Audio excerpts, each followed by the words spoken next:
Good evening. Good evening, How are you? Peachy.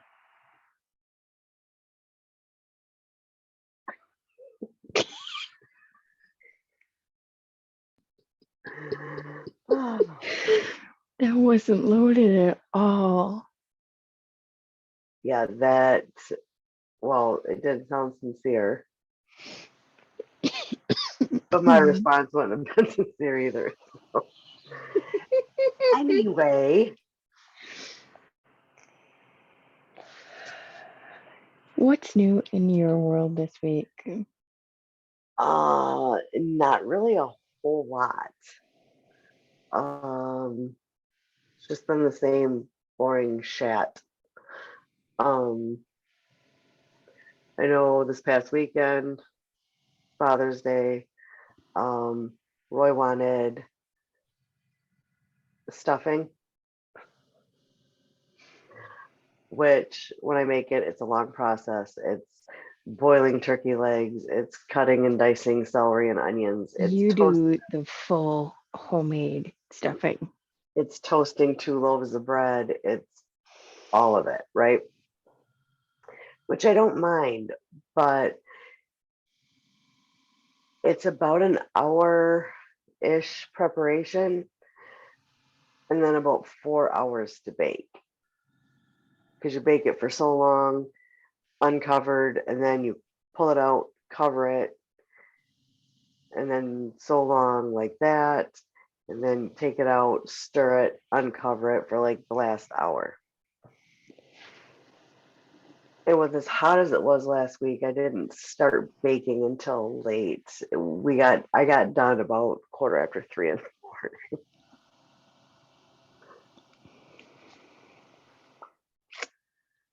I understand. And then because that's literally all he wanted. He wanted just just the stuffing. I gotta have more than that. But it was also gonna be hot, so I didn't want to cook. So I ran to the store and got a rotisserie chicken Hey. and like the thing of like the Bob Evans mashed potatoes that you just Hmm. nuke for like 4.5 minutes. I made gravy,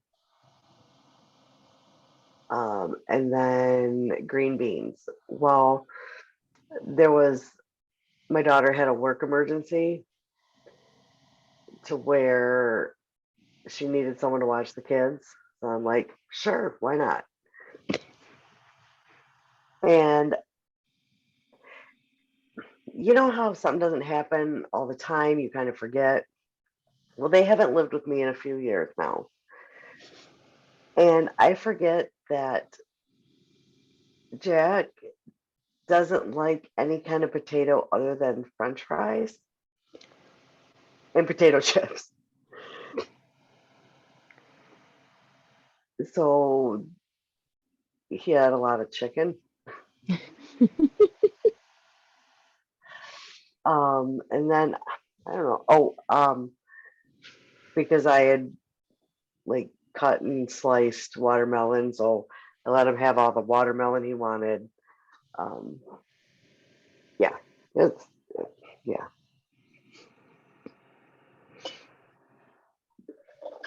I ate a whole watermelon in the last week. Watermelon. Oh, I love I watermelon. it was a good size one. Um, and then I ate a bag of grapes. I was so damn excited when I found these grapes in the store. I actually did like a circle and I was like, oh. And Marcelo stopped in his tracks. He's like, okay, you can get the grapes if I can race to over there. I was like, okay, deal, but hold on. And I grabbed the grapes, the world's tiniest freaking red grapes. But I have not seen red grapes in the store for like 2 months.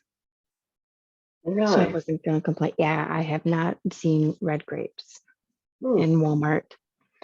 And like every time I go, I'd ask, "Do you guys have red grapes yet?" They'd be like, "No, sorry." Yeah, it was terrible. Um, so I was so excited that they finally had them. I got them. Yeah. In the summer, I love like fruit that has to be refrigerated. Yes. Watermelon is at the top.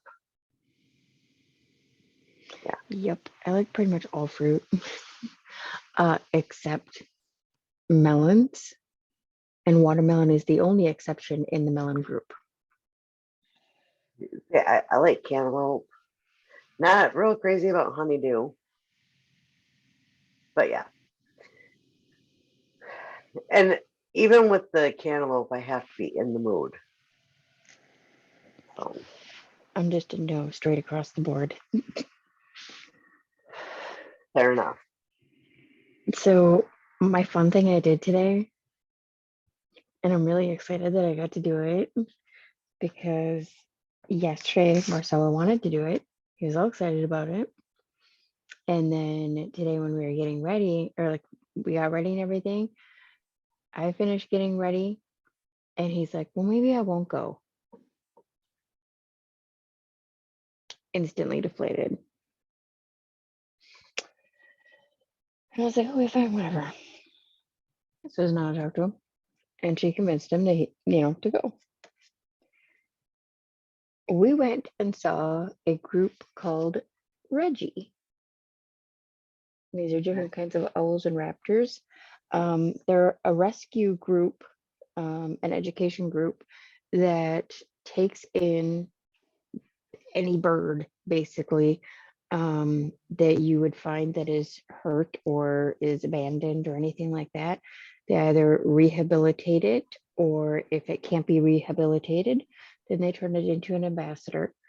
And the ambassadors either go out on the road, or in some cases, they become like foster parents and things like that. So Okay. they are a very neat group, and I got amazing pictures. Aw. We got to see a red-tailed, shoot, hold on.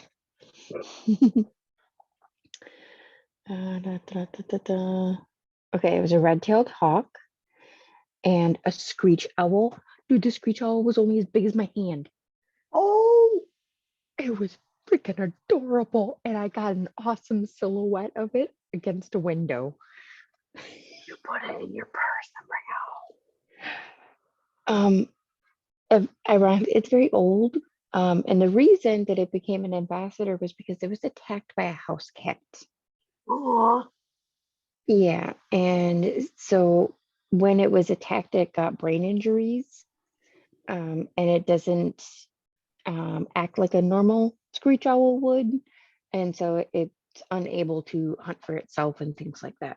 So Aw, that's poor how that thing. one came. Yeah, it was very sad. Um, The red-tailed hawk, it was like severely disfigured. I forget what happened to it. We got to see a barn owl. I was like, yes. I got beautiful pictures of her. And if you don't know what the barn owl looks like, it's that one. Oh. Yes. And I learned that the more spots a female barn owl has, the better for her, because her mate will be more attracted to her and therefore will come back to the nest more to help care for the babies more. Hmm. Yeah, I thought Maybe that I was should really worry cool. about this stuff then. And that one was actually, oh shoot, I can't remember.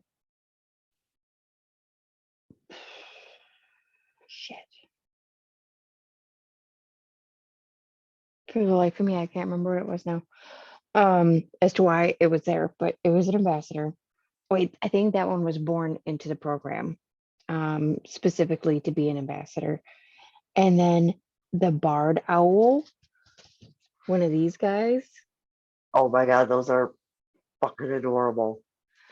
The one that we got to see was the biggest one of the group, and it was only 1 year old, full grown. It was like this freaking big. It was awesome. And then there was another little bird. I can't remember what it was now. But that one had actually been found as a baby and it imprinted on a little boy. And so the bird thought it was a human. Mhm, Oh, mhm. Yeah, oh my, like it can't, you know, hunt for food, doesn't know how to survive in the wilderness or anything like that. And it is so happy when it gets to go out in front of groups. It actually preened for us a couple of times. It was adorable. no, I quick think question. the people could see the excitement in my face. Unfortunately, I did not get to hold or pet any of them, but I really, really wanted to. No, is it something they allow or no? No. Okay.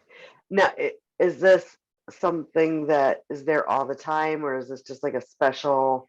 It was just a special program where they were just coming in and teaching people about, the different raptors that can be found in the area and stuff like that.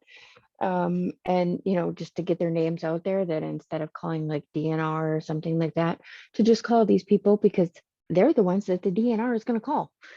Um, Okay. And so I'm sure that there's groups like this in whatever state that you're in. And they actually take donations, like for some of the smaller birds, $50. And, some of the bigger ones are like $100. You can donate to help feed one and stuff. So, I'm sorry, but if I'm donating, I better be able to pet it. well, and the reason she said was because they are wild animals. um, you know, with the exception of one thinks he's a human, and loves people, but they are so wild, and so if you come at them, they do become aggressive. Oh, and I almost forgot the one owl, the screech owl, who was sleeping when they were taking him out. They had to wake him up to bring it out. Oh, And they said that when he's back in his habitat, he actually has a little box that he goes in and he does not like to come out. Um, and his box that he travels in, like he will jump straight in without even being like at the door. He just straight jumps in. And the woman's like, he loves this box. And I'm like, I can relate. So it was a really awesome experience. And I also learned that with the owls, typically, if you have one in your area, it will stay there for the rest of its life. With some of them, the offspring will actually continue to use the same nest that like they were raised in. oh, And so it's okay. always like the same family in the area. Okay, that's kind of cool. Yeah. Now, was Marshmallow glad he went? Yes, he was. Okay, good. Good. And we got to feel some of the feathers. They had, some probably from past birds. And oh my God, they're so soft. Really?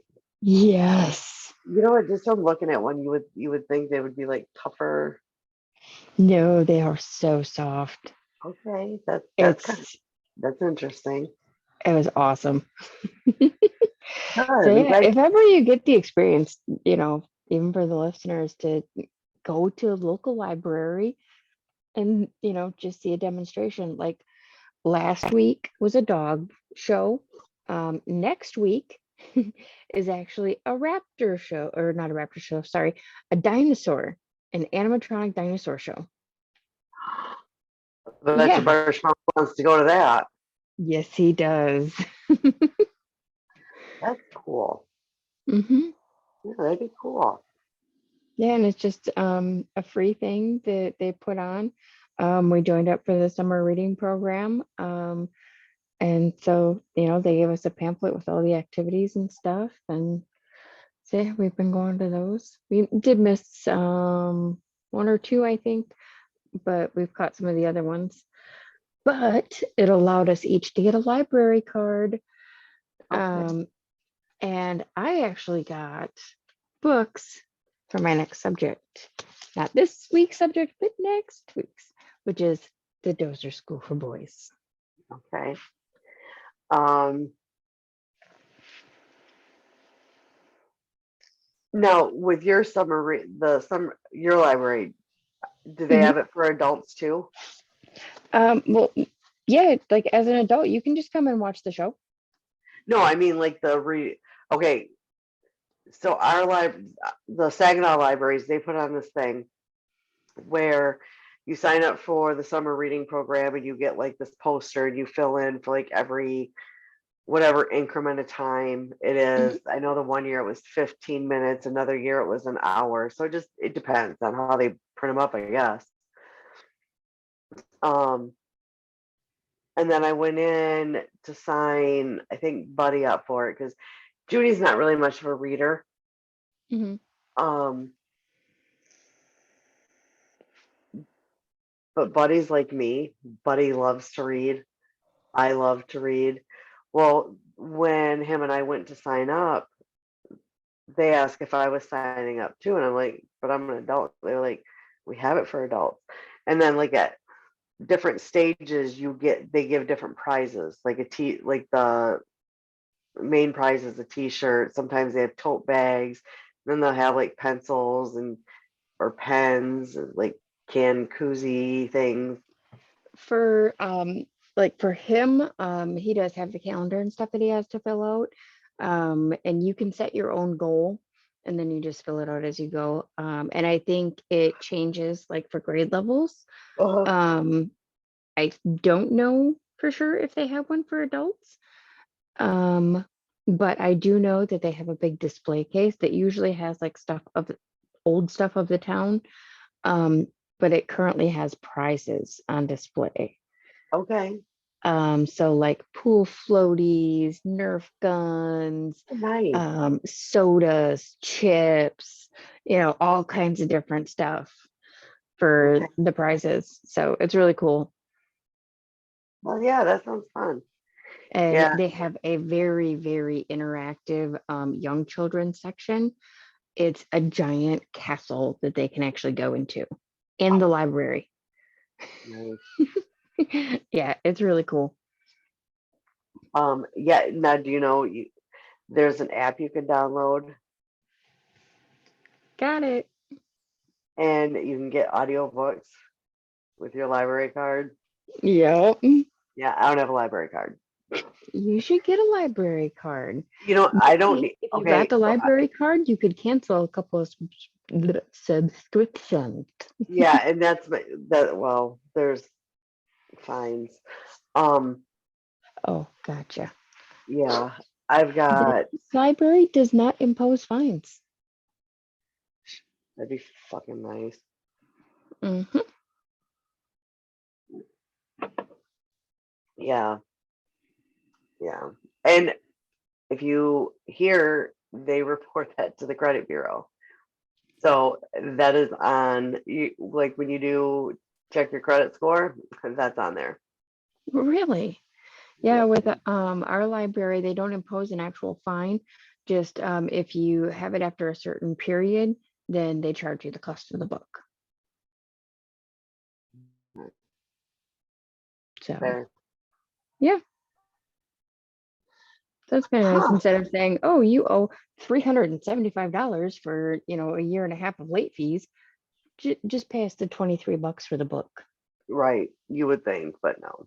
I Yeah, mean, maybe it's changed. It's been years, years, years since I've you had a might life. not even be in their system anymore. I don't know. I think the last time I went, they wanted a social security number. Hmm, I Yeah. think I had to do that. That's weird. Yeah. They're gonna track you down. Yeah, it's dumb. But Saginaw Library is serious business. yeah. So because of that, I haven't had a library card in years, which my library card growing up was my prized possession because I spent a lot of time at the library because I love to read. Yep. And I'm that type of person, even with Audible. Thankfully, they do. I mean, if you do too many, they'll be like, no, you can't return anymore. But like if you get one on credit and you don't like it, you can return it. And there's been a couple, it's not that I didn't like it, but I'm like, I know I'll never read it again or listen to it again. And so you return them, you get the credit back, you get another book. It's fine. um, but yeah, but I get one a month, and I've got one sitting right now waiting to be used, and I'm debating because I think I talked about it before, the Will Trent series, Mm-hmm. the book series. I've got like, I don't know, 3 books left in that. Like, do I really want to finish it? I don't know. I'm terrible about that too.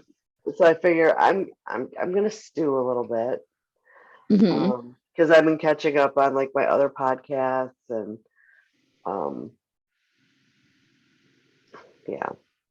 But then I've got that scribed, Mm-hmm. um and I've been, because of that you can either, some books are just audiobooks, some they have both, and then some is just like an ebook.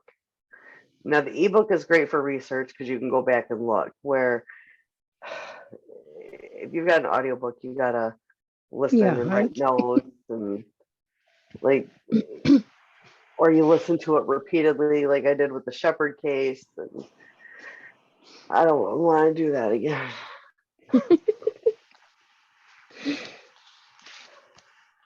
I'm using books to prop myself straight here.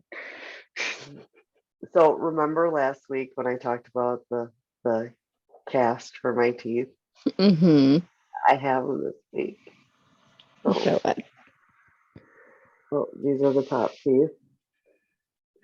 okay. These are the top ones.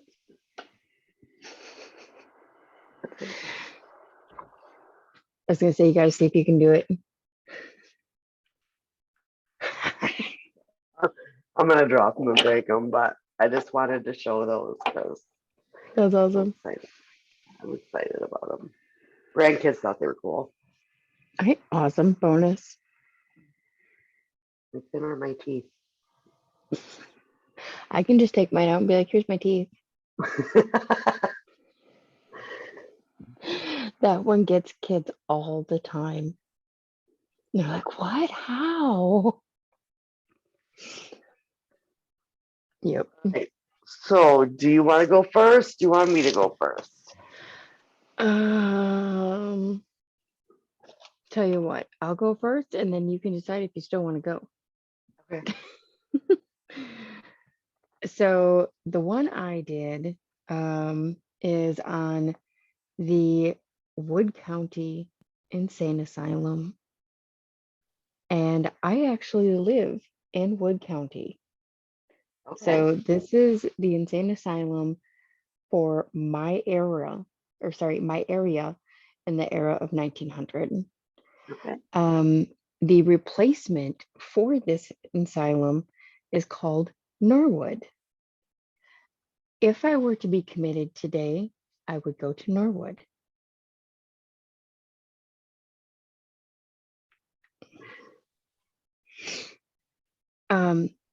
I just want to make a note that at one point in the research, it says that they stop using electroshock therapy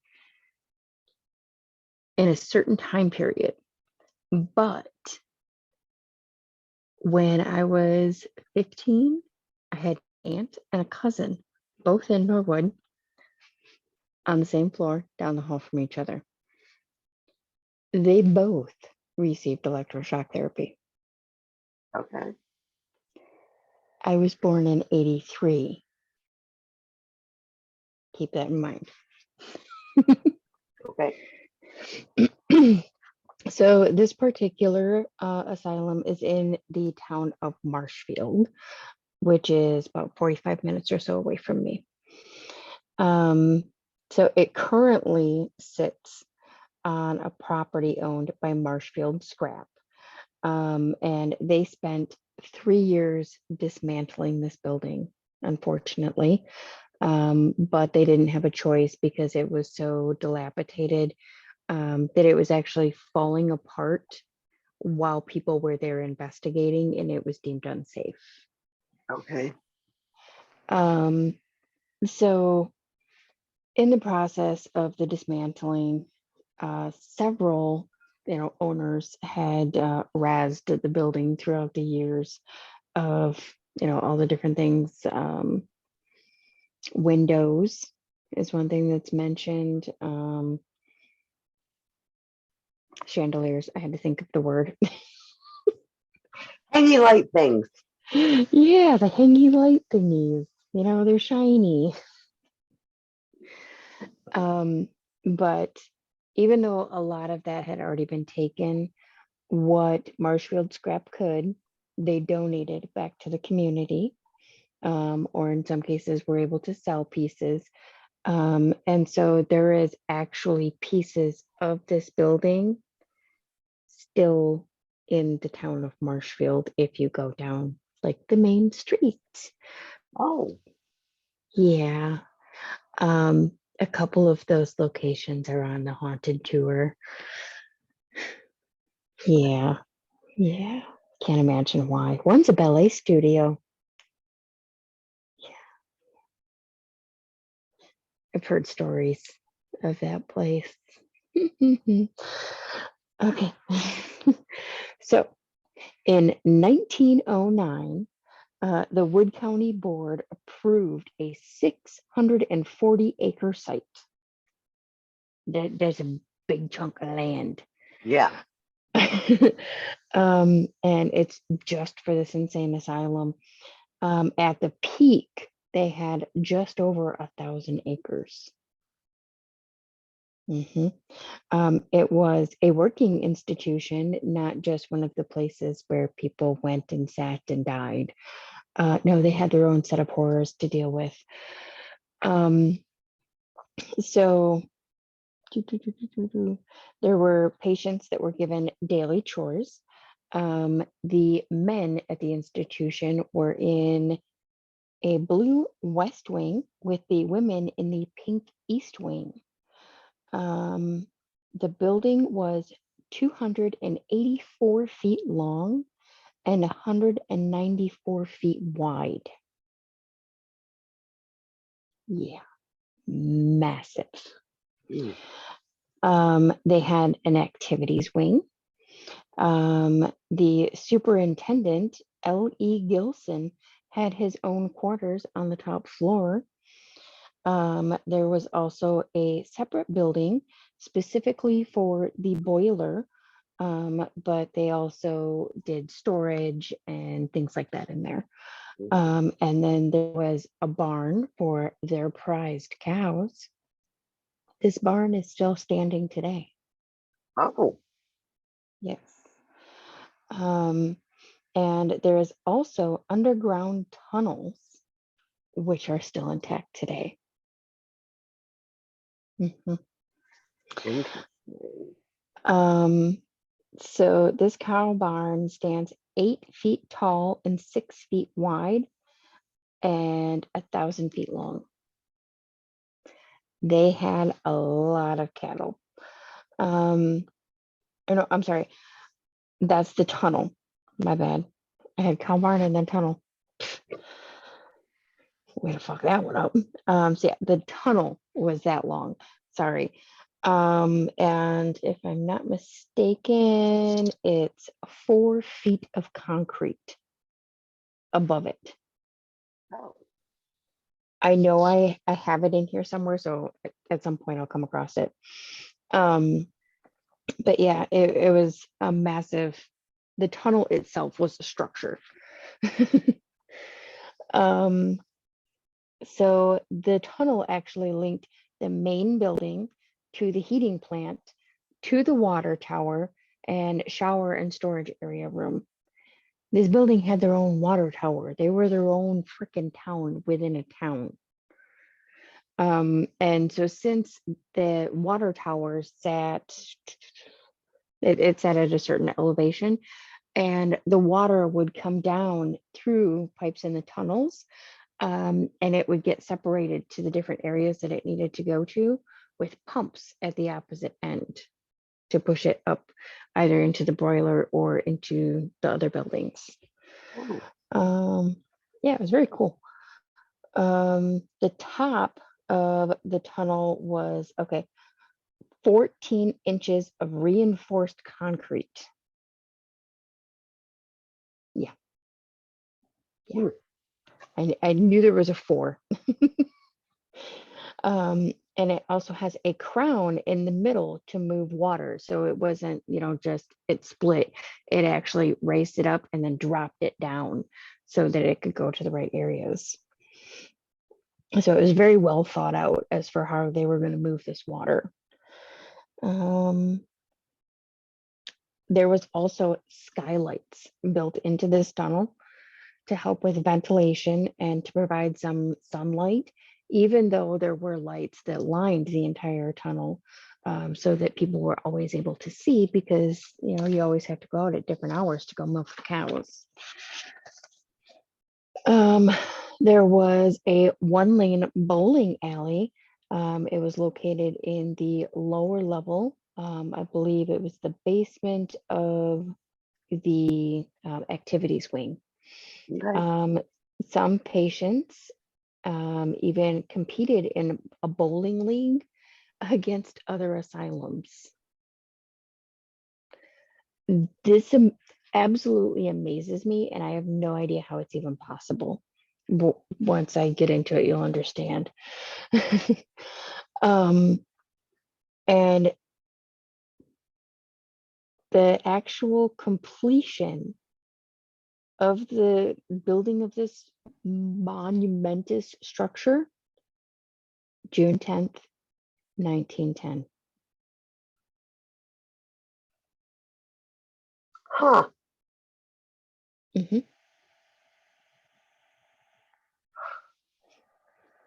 Yeah, that was a fun thing to discover. I actually even put LOL in parentheses. Because if you don't know, Jenny's birthday is June 10th. So. Yep. So yeah, that was a fun little bombshell. Yeah. So Ellie Gilson is the superintendent of the asylum, that could board up to 250 patients. Guess how many staff? 5. It should have been 19 for 250 people. And I'm sure that 19 staff, they didn't all work at the same time. Exactly. And all within different capacities, because doctors certainly aren't going to go around giving patients meds Or diaper changes. or linen changes or feedings. Bath. Yeah. Yeah. There was an 18-acre garden though. They had fresh vegetables. And that almost, I don't mean to interrupt you, but that almost sounds like my original topic for tonight was an asylum here. And like it started out as a poorhouse, and then there was a police station, a post office, a fully functional garden, and just it was like a little town.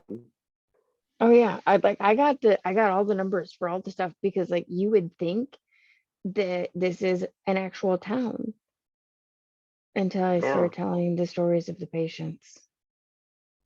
Yeah.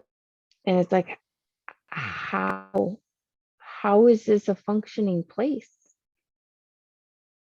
That's the part that I don't understand, because it was never meant to be like a poorhouse. It was straight up an insane asylum. Yeah.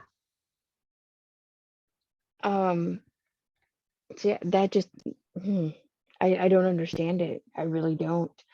because they have the 18-acre garden. They have a fruit orchard where they also have bees that are kept.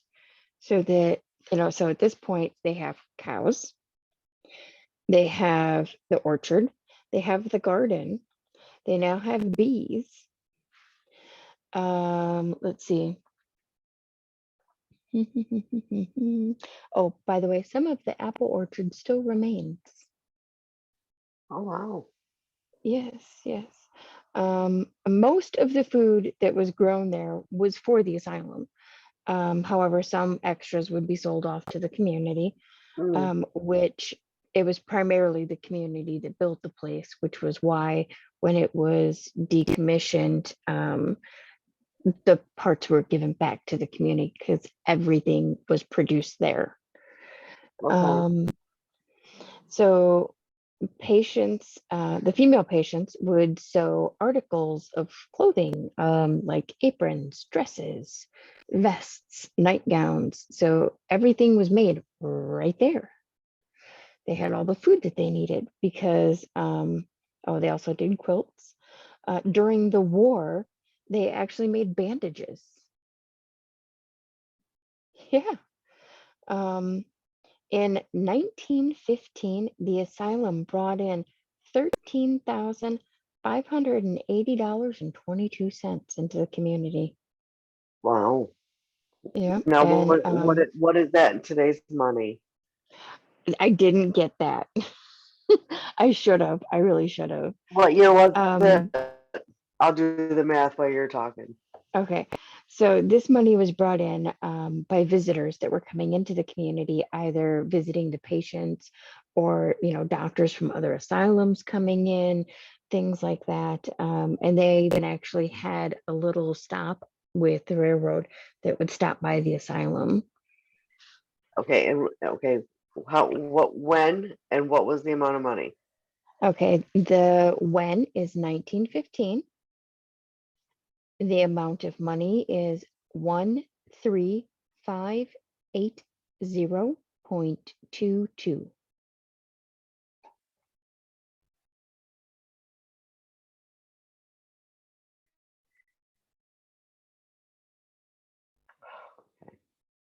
Can you tell I read numbers off for a living? Yeah. Okay, go ahead. Okay. Okay. So in 1934, livestock from the farm consisted of 160 head of cattle, 225 hogs, 20 horses, 900 chickens, and they were believed to have the best dairy herd in the US at the time. Over the years, this asylum had become the model experimental station for other asylums and received great respect within the community, Okay, or I'm sorry, one more. within the country. Sorry, one more time. What was that number? 13580.22. 80.22. Correct. Okay. I almost 10-4'd you. That today that would be $408,921.94. Wow. So yeah, that 13,000 was a good chunk of money. Yeah, was. Okay. Dang.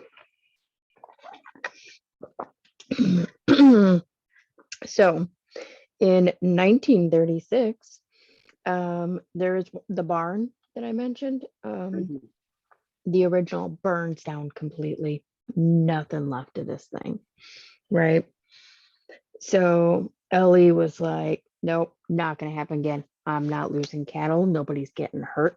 Not on my watch. He builds it entirely out of brick, which is why the building is still standing today. Huh.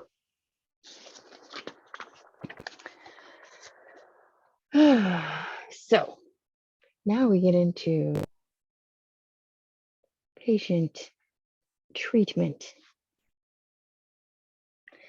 ECT, electroshock therapy. It was used on hundreds of patients of all ages. There were treatments for every type of disorder, including depression, mania, schizophrenia, even homosexuality. Oh yeah. Truancy.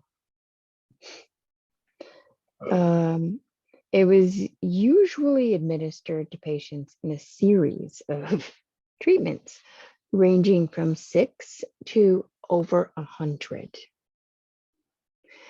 The patients were shackled to a gurney, a rubber block was put into their mouths, and contact jelly was put on their temples, and electrodes were placed and connected. A doctor then presses the button, and the patient then goes through a grand mal seizure for roughly 20 seconds or more.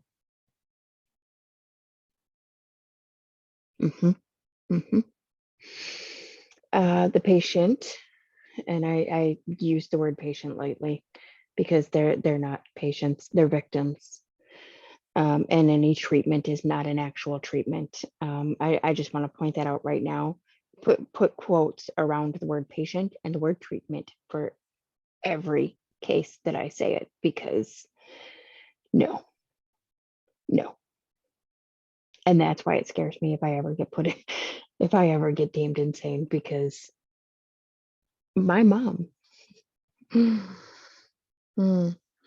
to say, the women in my family don't have a good history of staying sane.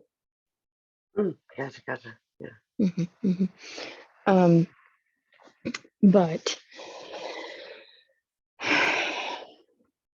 so one round is 20 seconds, so they say. And they would awake about a half an hour later with a searing headache, broken bones, fractured vertebrae.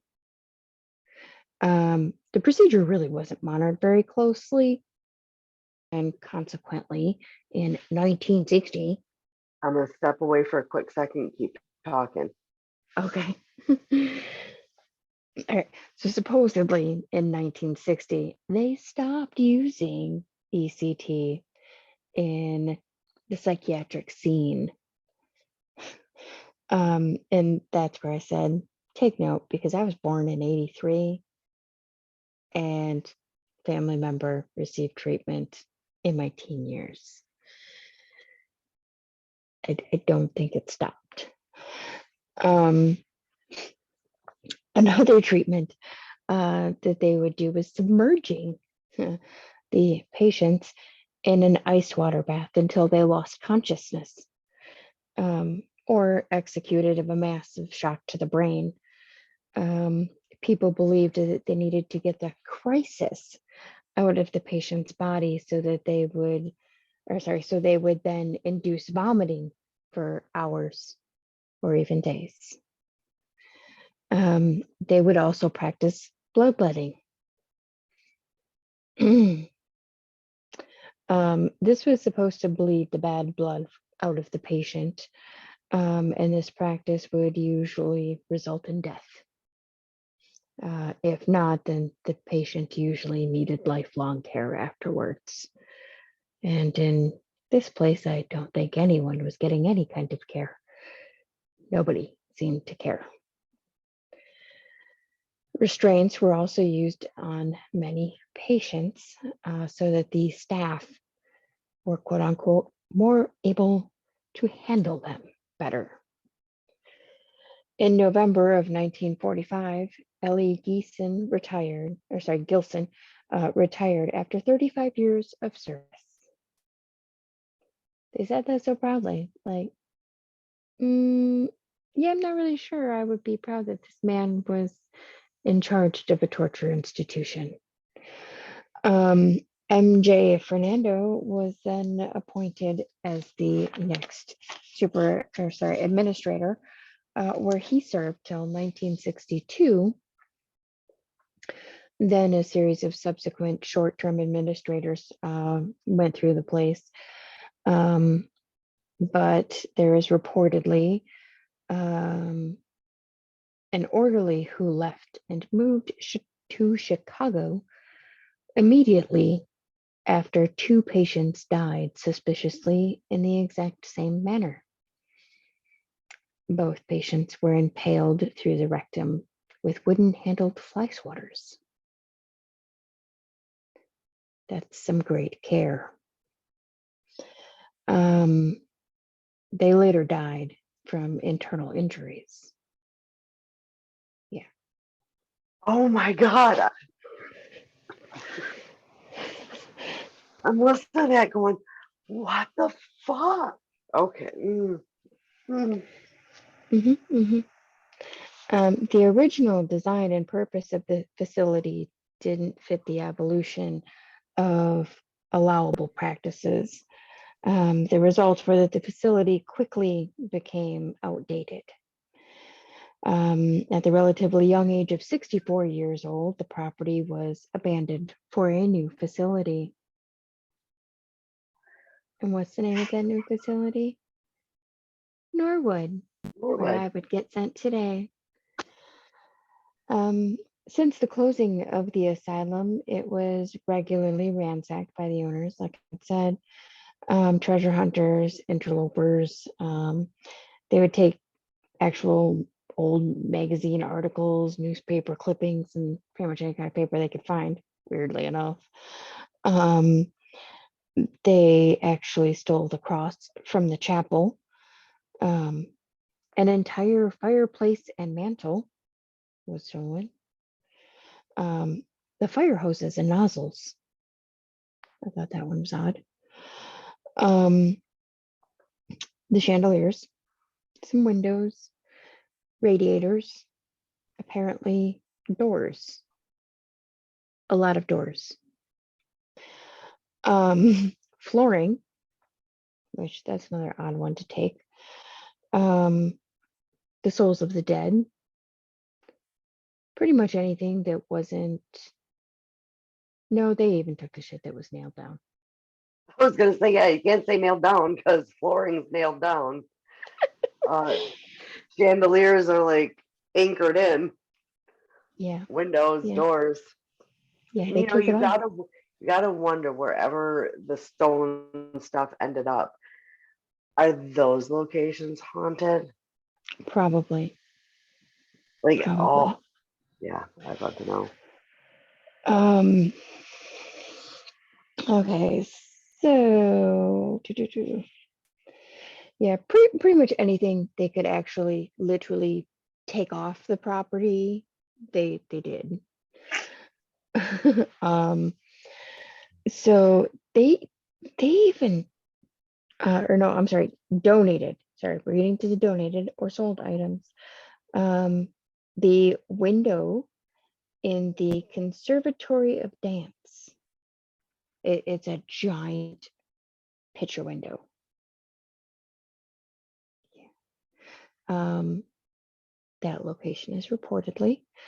There is a 90-foot flagpole located at the Country Bumpkin Bar that was at the location.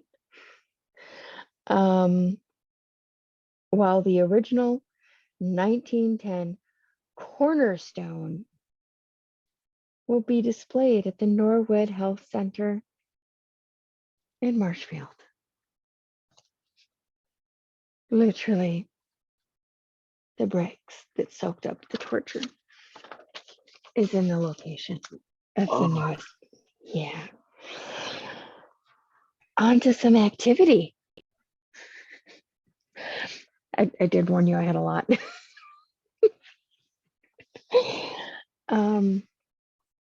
There was apparently a maintenance man who committed suicide in the tunnels, and he still roams it. A patient was an assistant in the broiler room it's reported that one day he saw the devil's face inside. So he jumped in after him.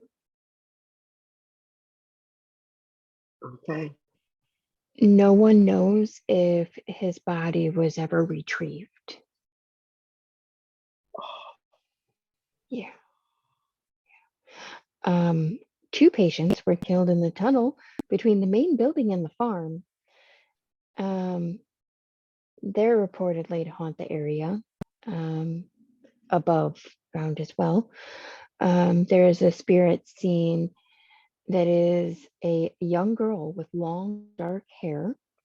She would usually appear in the windows or in the tunnels, and apparently she had been a very friendly spirit. In October of 2005, the demo of the asylum began. As it was before the era of asbestos, there wasn't too much that they had to go through as far as being able to clear it, to tear it down. So it was primarily wood flooring throughout the entire building. So interesting note that even though the building had been abandoned for over 30 years, there were no spider webs or any other bugs or rats or mice. None. How? Like if I So don't clean the corner by my window, it's loaded with spider webs that I then make Roy take the vacuum and like. are you ready for the next one? This one's a good one too. In the winter, there would be 3-inch thick frost on the bottom of the stairwell and the walls, but none on the actual stairs themselves. So it could be the walls, the main floors, and the handrail, but not on the stairs. Oh, that's And weird. it didn't go all the way up either.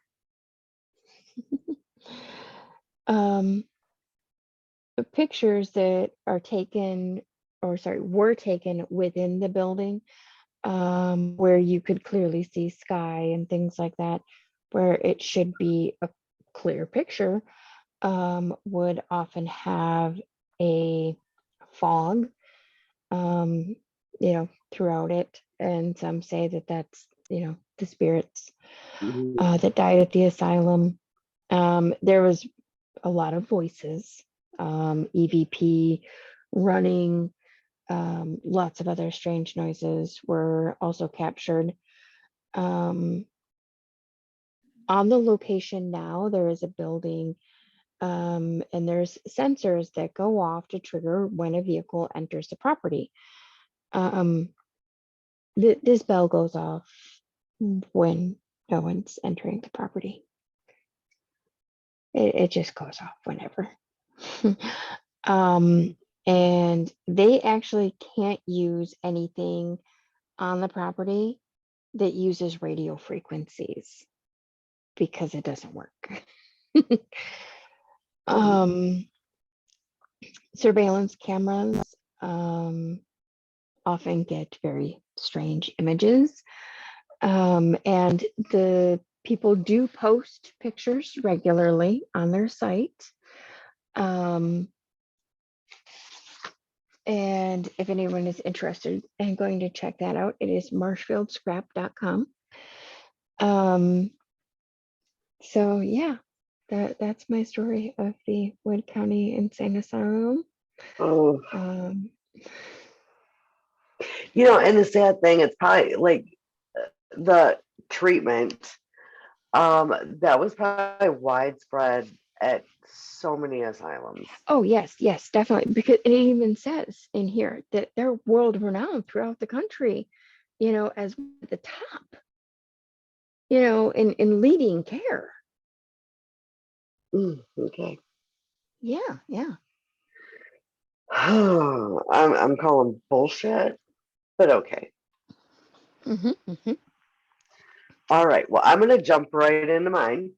Okay. Um, like I said, I was initially going to do a different topic, but I wasn't finding enough like individual experiences. It was all what it was and the fact that they do offer tours and I don't, that's not what I, no. So actually, I'm gonna blame Dan for this one. Way to go, Um, Dan. and not Tell the not even story. blame. And okay, this is one that I first heard of listening to one of the other podcasts I listened to. Um,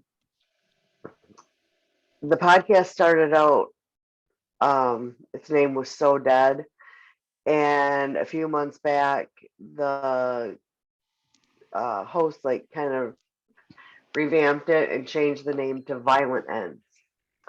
And I do remember listening to this episode when it came on, about this place because it's a Michigan location.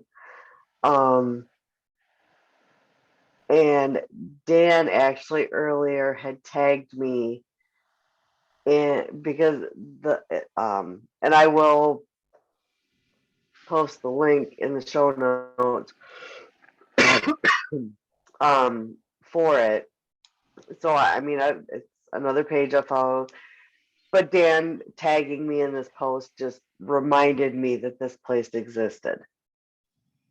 So it is the Stimson Hospital located at 101 West Plain Street in Eaton Rapids, Michigan.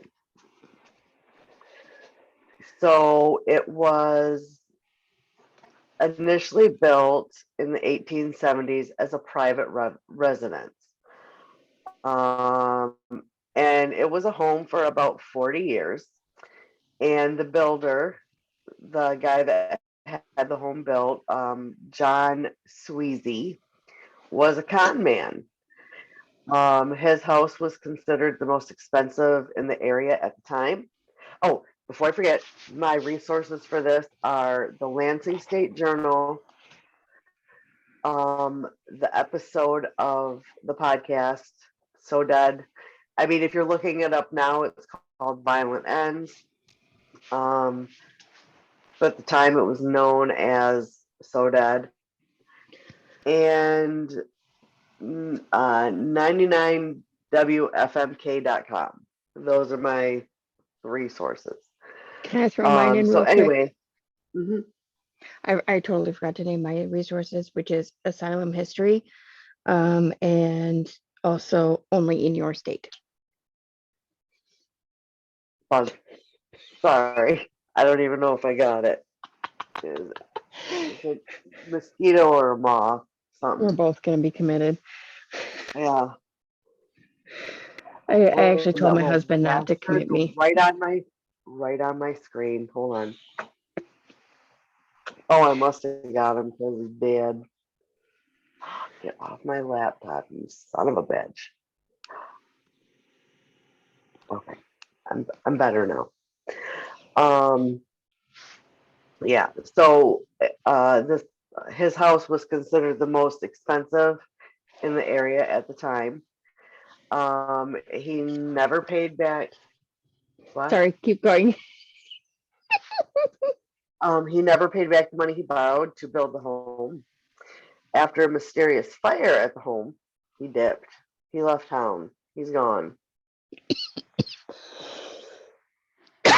Um, so it was, like I said, it was a home for about 40 years. It was later acquired by a dentist, Dr. William Claudius Puffenberger.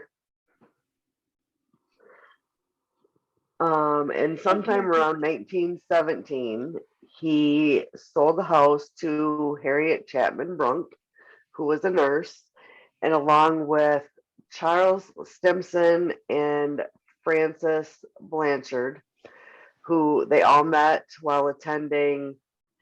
What? What are you chuckling about? I'm loving these names. Yeah. And like mine, it was L.E. Gilson, and then what the heck was the other one? M.J. Yeah. Like, So, um, so it was originally named Harriet Chapman Hospital because she was the one that bought the property. And like I said, she was a nurse. And then she brings in Dr. Stimson and Dr. Blanchard. So it does not take long for tragedy to kind of like step in and go, hey, Dr. Blanchard was finishing up a late night surgery on the third floor, and he was going down to his first floor office. Um, hit the button for the elevator. The door opened. He stepped in, but the elevator was not there. He fell 12 feet to the basement and fractured his skull. Well, it just so happened that Dr. Stimson was working in the morgue in the basement, heard the fall, came out. Dr. Blanchard said a couple words to Dr. Stimson and then died. Obviously, in the hospital.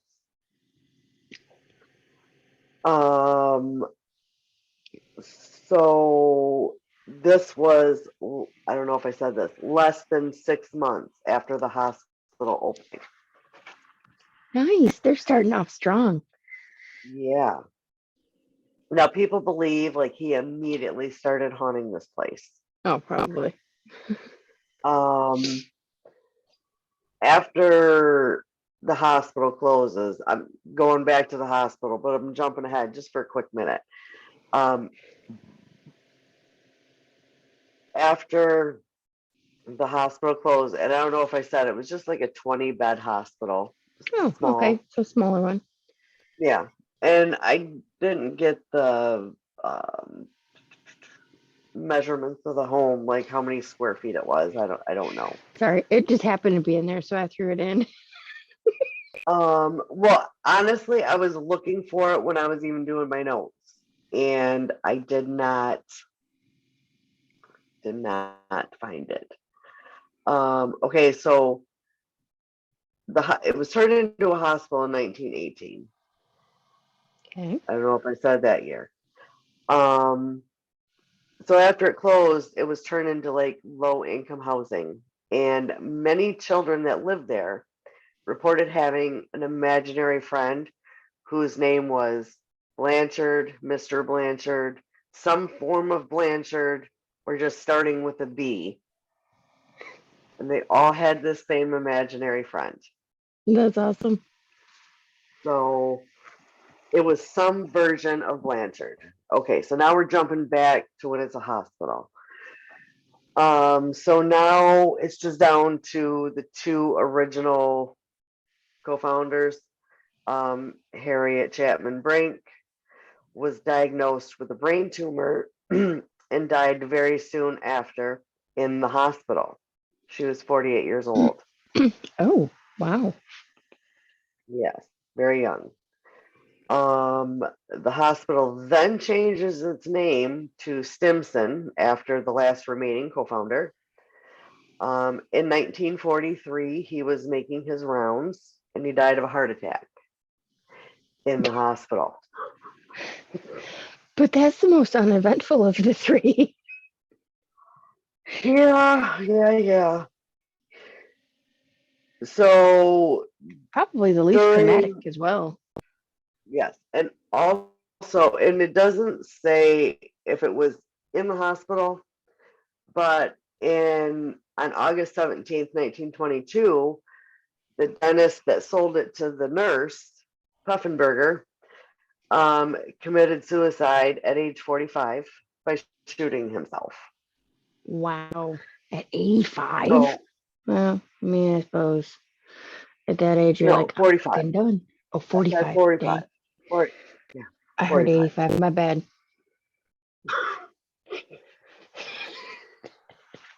Uh, So by 19, okay, nope, I'm past that.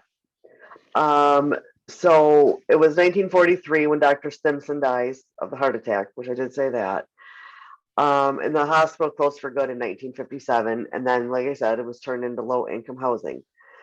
Um, in 2017, Chris and Pam Sturgill purchased the home to turn it into a bed and breakfast. And Pam Sturgill is actually on the episode. They're like interviewing her and talking to her. And by this time, it's kind of very widely known as a haunted location.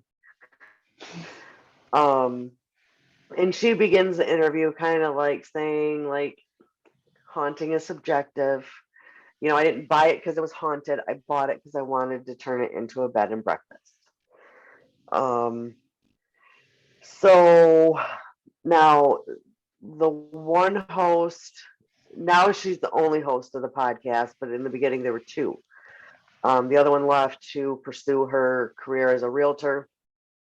Um, but the other one, she wrote the book Haunted Lansing. She runs, it's called Demented Mitten Tours. And she does like paranormal tours, true crime tours. Actually, just before COVID, Rachel and I had tickets for the tacos and true crime tour, where they were gonna true crime tour and they were gonna serve tacos, but it was shut down because of COVID, and we got a refund, and I was still very depressed. What?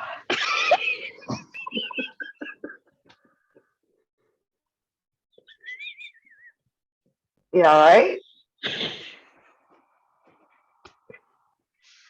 Um, so the host, which is Jen Carpenter, talks about like being on one of these tours, and she said, I've done this for a long time. I do not scare very easily, but I will not step foot inside this building. Ooh. And she goes on to say her very first time um, in the building on a tour, you know, of course, it was a hospital at one point. Went through, she said, I didn't feel any bad feelings, any bad vibes, any negative, nothing. Went home that night and she said, I normally am not a peaceful sleeper. She slept and had a dream that she had had a surgery and they like botched it and her face was like disfigured. And she said it was like a very tight feeling in the face, blah, blah, blah. She gets up, goes to the bathroom, looks in the mirror, and she's got like the sleep lines in the Mm-hmm. exact place that was fudged up in her dreams. Dang. And then the next day had talked to other people that were on the tour, and they all dreamt of being patients in a hospital, sick, just Having something happen. yeah. And she said after that, when she would go, she did go in a few more times. She said at that point it was very uneasy. I didn't feel comfortable. It felt very heavy. Um, so on one of the tours, she's standing outside because at this point she's refusing to go in. And she's standing in the sidewalk, and the way she describes it, I'm like, okay, you could have moved then, but whatever. She describes like standing in the sidewalk across the street from the hospital or the building, because at this point it's not a hospital. Um, and her husband was in the bus, and she said that she's standing and she sees a man like walking, like with purpose towards her. And she's like, it was like he didn't see me because he wasn't moving and I was in the middle of the sidewalk. And I'm thinking, well, then fucking move. And then she says, at that point, I went across the street because I didn't know what his intentions were. And she was like looking around for him when she walked across the street, went to turn around, and there was no one there. So her husband's like, "What's wrong with you?" And she was like, "Did you see that man?" She was like, "I've been watching you the entire time and I didn't see anybody." Hmm. So then she's talking to the owner, the current owner, Pam. And Pam said, "Did it come from this way or this way?" And she's like, "It came from this way." She was like, "Well, that was like a former resident of that home, and people see him all the time." Um, so then the host asked Pam, like, "Since you have been in the house and you're renovating, what experiences have you had?" And I guess Pam has been a paranormal investigator since, I think she said, I don't remember if she said 87 or 97. I don't remember. Either way, a good while. Yeah. So quite a while. Maybe it was eight. I don't. No, it was 87 or 97. I know there was a seven. Um, and she said, like, initially it was like hearing voices, footsteps, especially on the stairs. Um, movement like on the third floor, which is now just attic space, like storage. There's furniture up there that you could hear, like furniture moving. She said very clearly, not raccoons or any type of rodent. It was heavy furniture being moved. And she said we actually had to like break in to get up there to make sure there was like nobody living there without permission. Because you hear that horror story too. Right. And she said like the one incident that really was like the most shocking was like she walked in the house and like saw a shadow like quickly running up the stairs. Well, she has kids, so her thought was, I got to make sure there's no one in the house. So she ran up after it.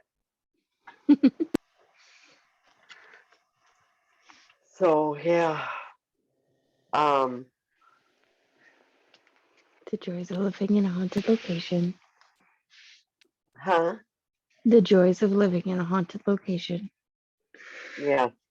Um, and at the time, like while they were renovating, I guess I'm sure to help with some funding of the renovations, there's some of the space that the apartments maybe before she does have a couple of tenants, at least at the time of the interview, and they all experience things.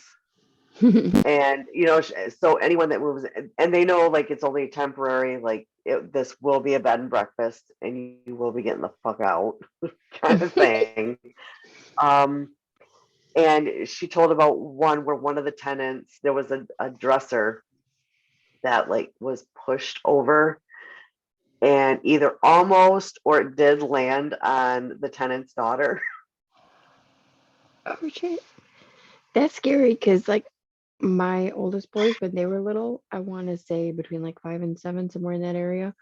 They were trying to get something off the top of the dresser or out of like the top drawer, and they opened up the bottom drawers and were climbing up, and the dresser fell over on them, the both of them. Yep. So I know how scary that is. Yeah, that would not be a comforting feeling. I mean, that is something they did, Yeah. but a dresser being pushed by an unseen force is scary as fuck, Yes. because that's as a lot of, like, I know several of the listeners know, that's a lot of energy that it takes Oh hell yeah. to move a heavy ass piece of furniture. Yep. Yeah. I mean, and if you think about it, it took both boys standing on it to knock it over. You know what I Hmm. mean? Yeah. So yeah, that's a good shit. At that time, it was probably 65, 70 pounds. Yeah. And just for I don't know if there's another bug in here. I shed like a dog, which we all know this. The thing that Dan had tagged me in was from the Stimson Hospital page, which actually the legal name of it now, they wanted to honor Harriet Chapman. So it's Harriet Chapman Bed and Breakfast. Oh, okay. And they do want to add like a medical museum in there somewhere to honor its past. So, Great to add trigger objects. mhm, yeah. So they do offer uh tours,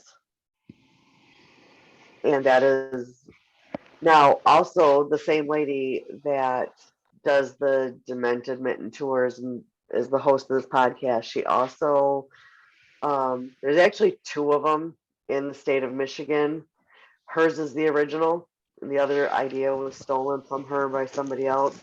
The Hmm, Festival of Oddities, and okay. it's exactly what it sounds like. I like They the have sounds of like, the first one better. yeah. But so she's the one that has started this, Mhm. and has like there's all kinds of people that go to this. And of course, like shit tons of vendors. Um, and ever since I've started listening to this I started listening to this, had to be in like 2018. And for reference, if anyone wants to go back and listen to it again, you find look for Violent Ends, a true crime podcast. It is season 1, episode 4, titled Sickos. If you want to listen to this episode, Wow. um, but the hang on, because the writing is really small, and even with glasses, I'm blind as shit. It's Same. September 2nd and 3rd. Um, and it's following the Festival of Oddities at the Courthouse Square Museum in Charlotte, Michigan. The historic Harriet Chapman / Stimson Hospital paranormal investigation. And it says, join us after the festival at the historic Harriet Chapman Hospital for more medical oddities. Tour the historic 1874 mansion. Sorry, it's really small. And every time I make it bigger, it just goes back. And learn its haunted history, followed by the opportunity to investigate its secrets for yourself. Bring your own equipment or use ours. Um, and it's from 7:30 to 11:30. I'm just saying, if you want vacation time. Um, Admission is $45. Tickets are limited and not be guaranteed the day of the event. So purchase online through Stimson Hospital Facebook page or through Eventbrite. And Dan tagged me and Sherry in there because it's in Michigan. But I'm telling you, like, if you get vacation time, um, and then they do have a whole list of the invest investigation and tour schedule. Um, which the next one is Saturday, July 29th. Dan said no August date, so forget that. September 2nd, September 3rd, Saturday, October 14th, Friday, October 20th, and Friday, October 27th. The historical tour is from 5 to 7, and that's $15. And the investigation is from 7 to 11, and that's 45. So $60, you got a fun time. Sounds like it. So that's mine. I love it. Um, and like I said, I listened to this episode a long time ago, and like after listening to it, immediately followed the page. And then it's one of those things that, like, I don't see all their posts. So when Hmm. Dan tagged me in that, it was like, I love what Dan posts. He does such a great job posting fun stuff. I know. I know. And like, because he always posts, let me see if I can, because it's always from the same page. Or one, the main one is like the same. Of course, I've posted a lot of stuff. Troy Taylor. And I really wanted to follow this Troy Taylor's page. But then I'm like, you know what? I really look forward to when Dan posts it. So Hmm. I'm not gonna follow it. I'm just gonna Yep. let Dan tell me what I need to know. Dan's gonna Dan's gonna let me know what I need to know. And I did want to, for anybody who isn't on our Facebook group, first of all, why? And second, yeah, first of all, why? But I posted from the episode I did a couple weeks ago, that Eric Lee Franks. His mom had posted a couple of days ago that um basically she's saying people know what happened to Eric. People need to tell what they know. Even some of Kendra's, and it gives her full name, which I didn't give the full name in the podcast or in that episode, because anyone who clicked the link that I posted in the show notes is going to see it anyway. Even some of Kendra's family have indicated to police, and some to Eric's family, that Kendra murdered Eric. Who thinks such a horrible thing about someone they love, especially when that person's dead? Because remember, Kendra passed away. She died of breast cancer. Hmm. Well, I had actually commented on the post saying, I recently covered this. Um, and I said, I don't have a lot of followers. I mean, we've got great followers, don't get me wrong, but I mean, we're not like the big podcast. Um, and a couple of them are from Florida, so I thought they'd like to know. And the mom responded, thank you. Yes, Kendra has family in Florida. Her husband has remarried, but he told police he thought Kendra would have confessed before she died. So he knew. Yeah. So doesn't that kind of make him an accessory after the fact? I mean, could it have been Kendra? Absolutely. Do I think with the threats that were made by the husband, could he have? I think it's very likely that they were both involved. Mm.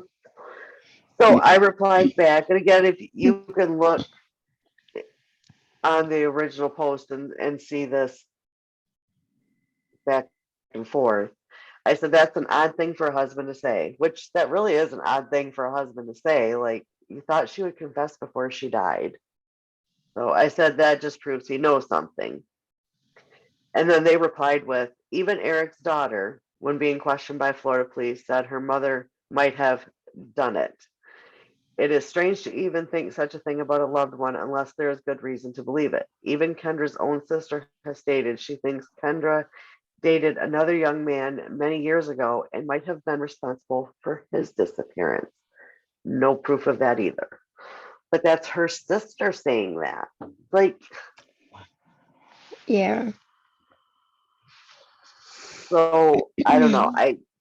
It would just be nice if, with all these people saying this, that something, you know what I mean? Yeah. Like I said, in certain cases, I wish that judges could give a posthumous conviction. Yeah. But again, unfortunately, they have the right to face their accuser, But what do you do when which, all parties are dead? That's where I think that the evidence should be presented. Be like, okay, based on the evidence, this is what I'm going with. yeah. But I mean, I just feel so bad for this mom, sister, aunt that was so involved. Well, they really don't talk a whole lot about Eric's sister. Her husband is like the family spokesperson. Oh, okay. But well, the mom is the one that really posts on the page. Um, but as far as like media, Mhm. um, I just feel so bad. Like she knows what happens. Everyone else knows what happens, but there's no closure. Yeah, unfortunately. And every time she posts, I just feel so bad for her because I know she wants answers, especially after the car was found a couple years ago. Yeah. Like that was huge. And and I really did. I was really hoping like maybe to get her on the podcast. Um, and like I said, when I messaged, it was either a no or she wasn't going to respond, which I didn't get a response, and that's fine. I mean I understand they're probably bombarded all the time, especially after posting something, and he was on highlighted and that episode had disappeared. Um, I don't know. I wish they would just come forward, and Yeah. and that's all I don't get. If these people are talking to the police, why? I don't know. I don't either. It's sad, and I feel horrible for her. And yeah, and the fact that she gave so many different stories, talk like two or three different stories when talking to the police. First, she hadn't seen him since mid-April. Then she helped him move out, and then he moved out on his own.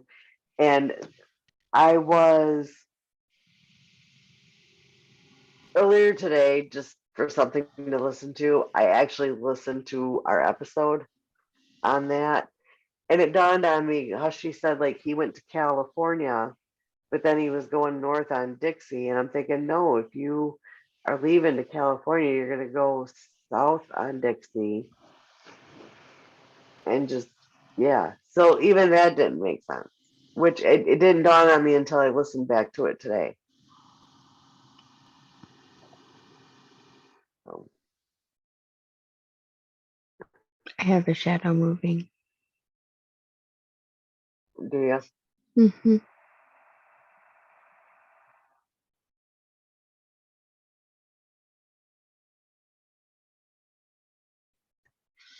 It'll move when I look here. Like it fully shifts. Huh. Hmm. Yeah, keeps doing it out of the corner of my eye. Those are the fun ones. Hmm. And nothing in here is moving but me, so it's not that there's anything moving across the light, to make the shadow move. I'm not shifting around on the bed right now, and that doesn't make the lamp move in either case. So, Uh, and I did post.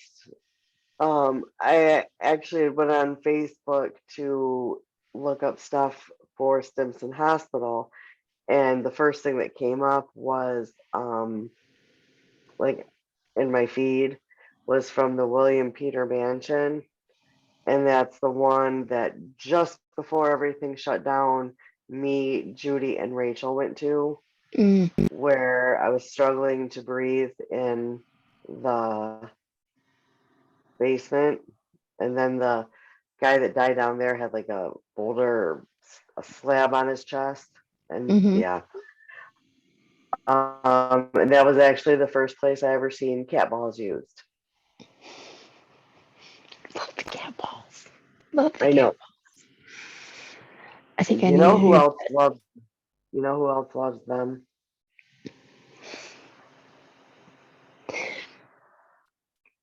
Does your grandson possibly love them? He loves them. Does he And bring them over to play every time he comes over?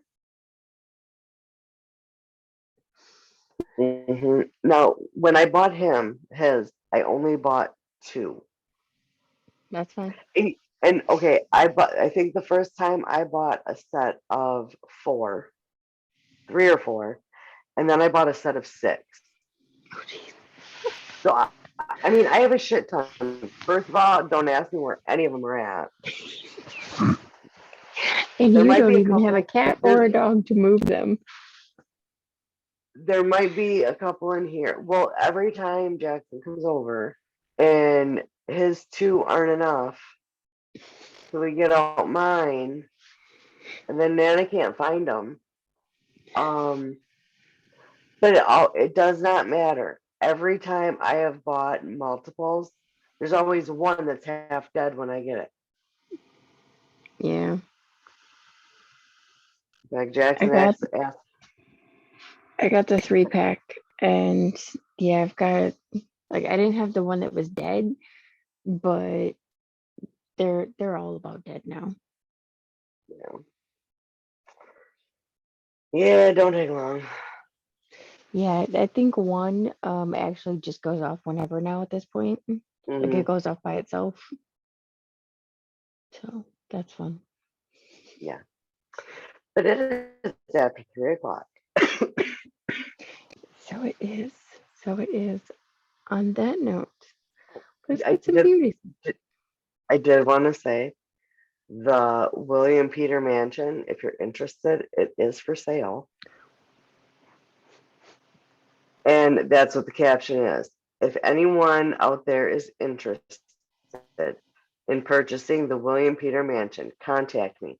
I'm offering it at rock bottom price and can also include most furniture. And this place is beautifully furnished.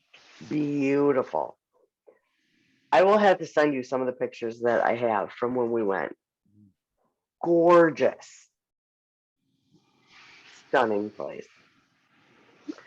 In fact, the entire third floor is a ballroom. Oh, dang.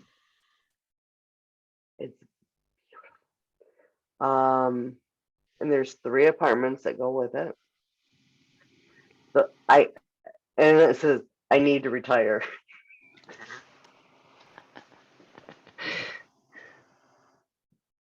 That's fair. I like it. Now I do know when they first offered it at like for sale, it was $1 million. Only a cool million. Yeah, let me.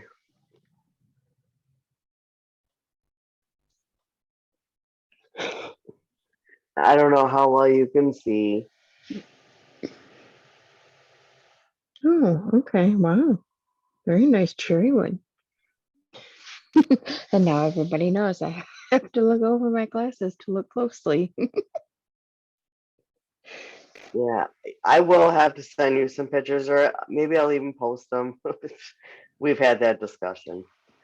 Um, One of our listeners, please help us remember to post our pictures this week as we have multiples. yeah. Um, okay, it was a million. As of July 19th, 2021, it was 799,900. And it's a 7 bedroom, 3.5 bathroom historical home plus the apartments. Wow. That's insane. Yeah. It's a bit Now, out of my price range. I don't know if Why you gotta be trying to show me things? Wow. it's got a fire pit. There's like front porches, back porches, side porches. Um, oh, mm,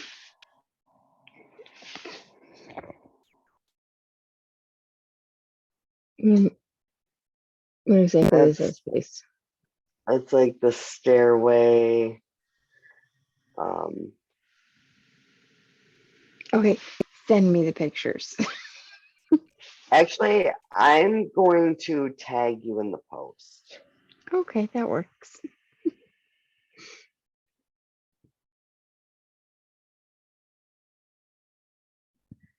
I tagged you in the post. So Thank. you can go look at them. I mean, and like I said, I have pictures from when we were there, so I can send you what I have. But this home is absolutely beautiful. Awesome. And Can't wait.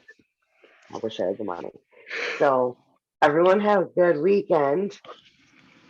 No, I don't think there's no special holidays this weekend, but Mm, mm, mm. I thought there was a parade this weekend, but I don't think there is. I think it was last weekend. I never know when there's parades. I've only been to a couple. I've been in one. There's one on like the 5th. No, the 3rd. The 3rd is the parade. The 5th is the ice cream party.